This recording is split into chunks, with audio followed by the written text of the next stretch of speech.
Tugu perbatasan antara Kabupaten Musirawas dan Kabupaten Musirawas Utara berada di Desa Bukit Langap, Kecamatan Karangjaya.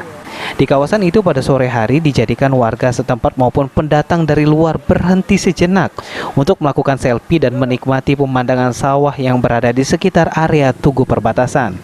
Warga Kota Lubuk Linggau, Pregi Pratama, mengaku berkunjung ke sini untuk hunting foto, sekalian mencari tempat referensi baru. Ia meneruskan setelah melihat tempatnya yang bagus, jadi mobilnya dihentikan sejenak untuk singgah berfoto-foto. Ia menyarankan kalau bisa di kawasan itu ditambah lagi bunga-bunga, kursi atau tempat berjualan minum, agar di sana menjadi lebih ramai lagi. Kami mau hunting di sini, Kak. Untuk foto-foto? Foto-foto. Kenapa? Emang lokasinya bagus ya itu? Nyari referensi lain di daerah ini. Apa bagusnya dari itu? Bagusnya dekat foto. Karena lintasan aja.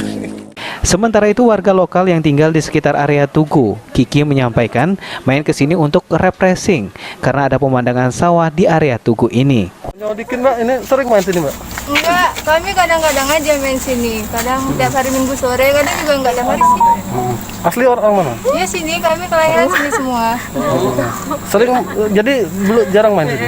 Jarang, soalnya kami bertiga kan udah kerja. Jadi kadang pulang sore, jadi punya waktu itu cuma hari Minggu doang. Oh iya. Kenapa pengen main ke sini? Apa tempatnya bagus ini? Gimana ya? Di sini kan ada sawah-sawah gitu. Jadi untuk menghilangkan penat dan stres itu, lihat pemandangan gitu. Sini kan enak gitu. Adi Ariansah, PAL TV. Dia lakukan itu ya.